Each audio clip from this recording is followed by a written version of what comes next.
Welcome to D6. This is professor Vinod Kumar.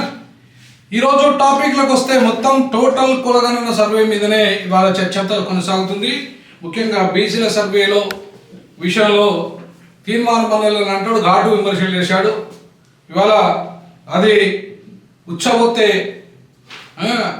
కొట్టుకోపోయే survey, రుచానా కొడుకులారా అట్లాంటి survey ఎట్లా చేస్తారు మీరు అని చెప్పేసి ఇలా చాలా ఘాటైన విమర్శలు చేశాడు. దళితుల విషయానికి వస్తే కూడా మరి ఒకరు నోరు తెలుస్తలేరు. మరి ఇవాళ మందకృష్ణ మాదే కానీ, చెన్నై కానీ, లేదా ఏ దళిత నాయకుడు కానీ నోరు తెరవని పరిస్థితి. ఎందుకు అర్థం కాని పరిస్థితి. ఎందుకంటే ఈ మాలమాదిగల పంచాయతీ సరిపోతుంది వాళ్ళకు. ఇక దళిత విషయాలకు వచ్చేస్తే వాళ్ళ విషయం మాట్లాడడానికి కూడా ఎవరు నోరు తెరిచిన పరిస్థితి ఉన్నది. కాబట్టి ఇవాళ నేను దళితుల లెక్క చెప్పదలుచుకున్నా మీకు. ఇవాళ దళితులను దగా చేసిన సర్వే ఈ సర్వే. నేను మొదటి నుండి చెప్తున్నా, వాళ్ళే కాదు కులగణన ఒక దగా అని చెప్పేసి మొదటి నుండి చెప్తున్నా.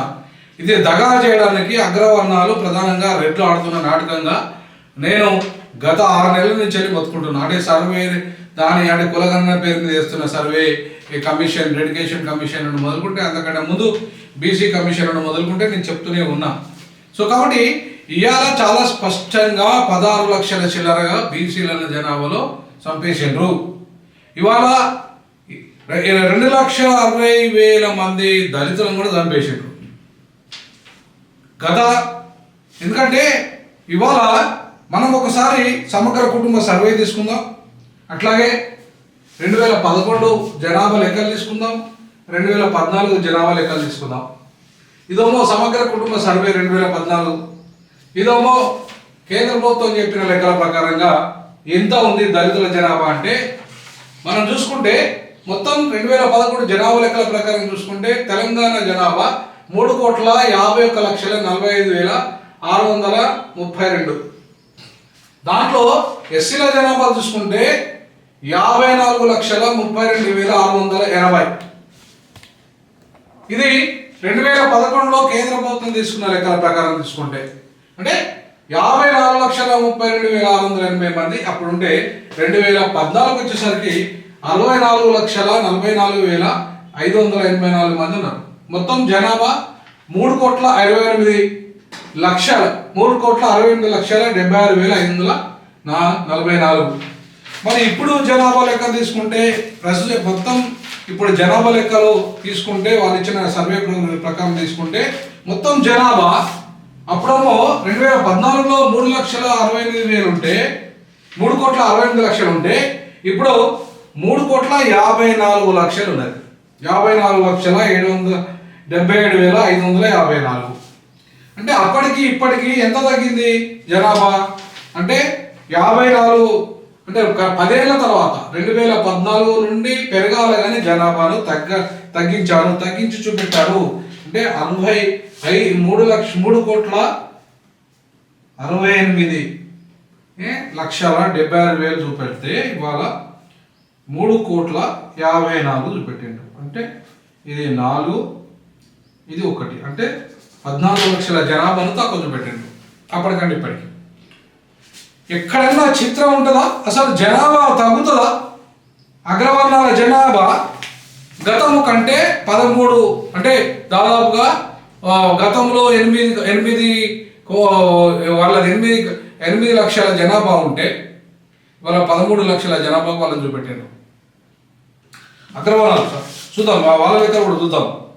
ఓసీ లెక్కలు ఇవాళ ఓసీలు మొత్తం అంటే టోటల్ ఓసీలు చూసుకుంటే ఓసీ ముస్లింలు కలిపి 47 లక్షల మందిని చూపెట్టిండ్రు. ఓసీ ముస్లింలు కాకుండా ఉట్టి ఓసీలు 38 లక్షల మంది చూపెట్టిండ్రు.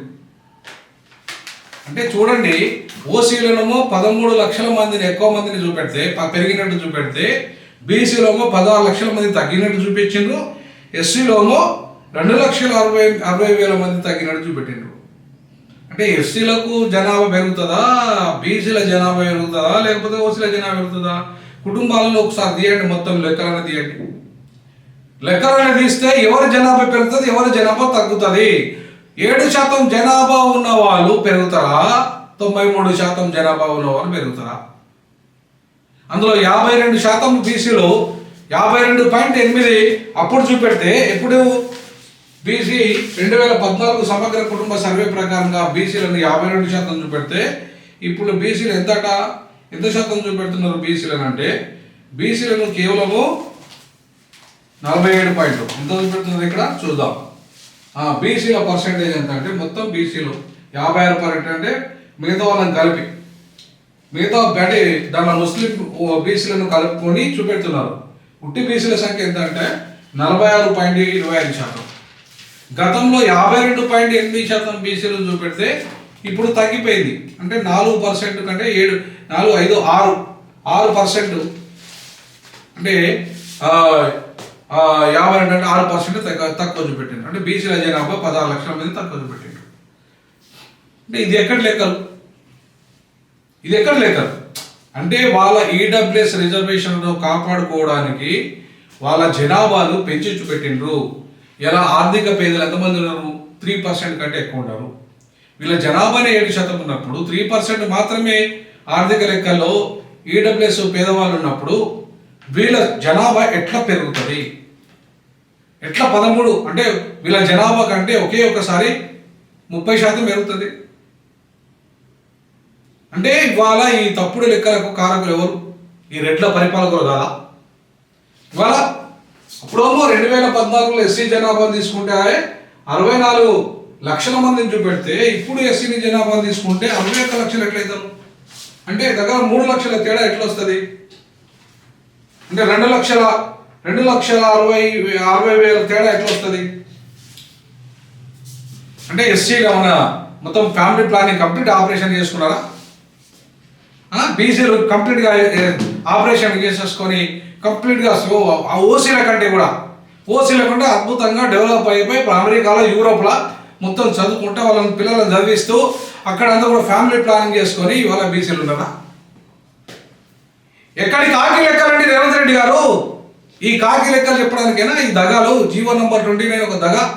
దాంట్లో నీ జీవో 29 రేపు చూపెట్టుకోవడానికి గ్రూప్ 1 గ్రూప్ 2 3 ఈ పోస్టులన్నింటిలో కూడా మేము ఇంత పెరిగినాం కాబట్టి మాకింత వాటా ఈడబ్ల్యూఎస్ పేరు మీద ప్లేస్ ఓపెన్ కేటగిరీలో మాకు న్యాయం జరిగింది అని చెప్పుకోవడానికి కదా ఇది. జీవో 29 నువ్వు తెచ్చింది ఇందుకోసమే మా పెరిగిన జనాభా పెరిగింది అనే కదా జస్టిఫై చేసుకోవడానికి. అంటే ఇవాళ కాకి లెక్కలు చూపెట్టి మమ్మల్ని రిజర్వేషన్లకు అంటే గత లెక్కల కంటే మమ్మల్ని దగ్గర 3 లక్షల మంది మేమట తక్కువ ఉంటామట, 10 ఏళ్ళలో తక్కువ అవుతామట. 10 ఏళ్ళల్లో పెరగాల్సింది పోయి మేము గతం కంటే ఎప్పుడు అంటే మీరు చూడండి, మీరు లెక్కలు చూడండి. ఇవాళ 11లో వాళ్ళు మనకు ఎంత చూపెట్టారు? దళితుల జనాభా 54 లక్షలు చూపెట్టారు 11లో. అయితే 14కి వచ్చాక 64 లక్షలు పెరిగింది, 10 లక్షలు పెరిగింది. ఇవాళ 10 ఏళ్ళ అంటే కేవలం ఇది 11 నుండి 14 11 నుండి 14 అంటే 3 ఏళ్ళలో 10 లక్షలు పెరిగితే 10 ఏళ్ళలో 3 లక్షలు ఎట్లా తగ్గుతుంది దళితుల జనాభా? ఇప్పుడు మీరు కేవలం చూడండి, జనాభా 2011లో చూపి గవర్నమెంట్ ఆఫ్ ఇండియా చేసిన లెక్క ఇది, నేను చేసిన లెక్క కాదు. 54 లక్షలు అప్పుడు చూపెడితే 2000 సమగ్ర కుటుంబ సర్వే ప్రకారంగా మనోడు కేసీఆర్ గారు తీసుకొచ్చింది 64 లక్షలు చూపెట్టాడు. ఇవాళ రేవంత్ రెడ్డి 2024లో చూపించిన లెక్క ఎంత? కేవలము 64 లక్షలు, 61 లక్ష. అంటే గత 2014 కంటే 3 లక్షల దగ్గర చూపెట్టింది తక్కువ. 2,60,000 చిల్లర దగ్గర 3 లక్షల జనాభా ఎస్సీల జనాభాను తగ్గించి చూపెట్టిండు. బీసీల జనాభాను 16 లక్షల దగ్గర తగ్గించి చూపెట్టిండు. అంటే అర్థమైంది, ఇవాళ ఈ బీసీ ఎస్సీ ఎస్టీలకు ఎవరికైతే ఉన్నారో వాళ్ళ జనాభాను తగ్గించి చూపెట్టి 7% ఉన్న అగ్రవర్ణాల జనాభాను పెరిగినట్టు చూపెట్టిండు. ఎందుకు కుట్ర ఏంటిదంటే దీంట్లో రేపు గ్రూప్ 1 గ్రూప్ 2 గ్రూప్ 3 గ్రూప్ 4 మొత్తం అంత పోస్టులలో అన్నింటిలో కూడా ఓపెన్ కేటగిరీ 32% వాళ్ళకే ఇవ్వాలి.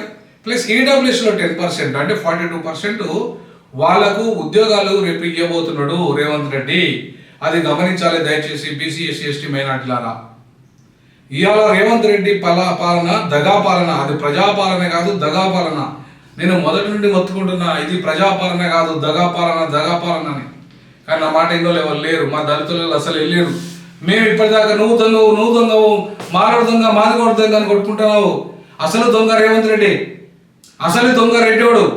నేను చెప్తున్నా అసలు దొంగ రెడ్డోడు పాలకుడు స్మగ్లర్ పాలకులు. ఇలా కుల గణనతోనైనా బుద్ధి తెచ్చుకోవాలి దళితులారా కుల గణనతోనైనా సిగ్గు బుద్ధి లజ్జ తెచ్చుకోవాలి. మీరు సిగ్గు లేని బతుకులు మనయి, శరం లేని బతుకులు మనయి. బీసీలు ఇవాళ చూడండి తిరుగుబాటు చేస్తున్నారు. తీర్మానం మల్లన్న ఫెరోషియస్గా మాట్లాడుతున్నాడు. ఒక్క దళితునికి సిగ్గు లేదు, ఒక మాలకు సిగ్గు లేదు, ఒక మాదికులకు సిగ్గు లేదు, ఒక ఉపకులానికి సిగ్గు లేకుండా ఇవాళ ఏం చేస్తున్నాం మనం? ఒకరిని తిట్టుకుంటా నువ్వు దొంగవరా పనికిరాని ఉద్యమం, పనికి మాలిన ఉద్యమాలు చేసుకుంటా తిరుగుతుంటే ఇవాళ పనికొచ్చే రాజ్యాధికార ఉద్యమంలో ఉన్న రెడ్లు ఇవాళ వాళ్ళకి వచ్చే పనికొచ్చే కులగణన చేసుకున్నారు. ఇవాళ ఆ కులగణన ఒక మోసం, ఒక దగ. అది రెడ్ల గణన, కులగణన కాదు. అది అగ్రవర్ణాలకు అనుకూల గణన. అది బహుజనులను దగా చేసిన, దళితులను మరింత దగా చేసిన ఇవాళ కులగణన సర్వే. అది ఇవాళ మాదిగలు ఉపకులాలు కొట్లాడుకుంటాం కదా అయ్యా. మీరు కొట్లాడుకుంటే మీకు మిగిలేది చిప్పరాబాయి. నేను మొదటి నుండి చెప్తున్నా, చిప్ప మాత్రమే మన చేతికి ఇస్తాడు రేవంత్ రెడ్డి తప్ప ఇంకా ఏం మిగలదు మనకు. ఈ చిప్ప తీసుకోవడానికి, ఈ చిప్పలో బిచ్చలు ఆడుకోవడానికి నువ్వు పెద్ద బిచ్చలు ఆడుకో, నేను పెద్ద బిచ్చను ఆడుకుంటా అనే దానికంటే ఉన్నాం మనం. మొత్తంగా అధికారం పేరు మీద లక్షల కోట్ల మింగుతూ ఇవాళ లక్షల కోట్ల మింగుతూ భూదందాలు, ఫార్మసీ దందాలు, సినిమా దందా, అన్ని దందాలలో లక్షల కోట్ల రూపాయలు దగా చేస్తూ ఇవాళ జనాభా లెక్కల్లో కూడా దగా చేశాడు రేవంత్ రెడ్డి. మన యొక్క ధనాన్ని కాదబ్బా, జనాన్ని కూడా దగా చేశాడు. జనాభా లెక్కల్ని దగా చేశాడు. కేసీఆర్ ఒక రకమైన దగా చేస్తే అంతకంటే మోసగాడు, పచ్చి మోసగాడు రేవంత్ రెడ్డి అని చెప్పి నిరూపించుకున్నాడు. మరి మోసగాళ్లకు మోసగాడైన రేవంత్ రెడ్డి, దగాలకు దగాకోరైన రేవంత్ రెడ్డి, ఈ దగా లెక్కలను మనం స్వీకరిద్దామా, చెత్త బుట్టలో పడేద్దామా? ఈ కులగణను చెత్త బుట్టలో పడేయండి. ఇది మనకు పనికిరాంది. నేను మొదటి నుండి చెప్తున్నాను, ఈ కులగణన ఒక దగ అని. నా మాట ఇన్నాళ్ళు ఎవరు ఉన్నారా? అందులో దళితులలో ఎవరన్నా విన్నారా? ఎవరు వినరు.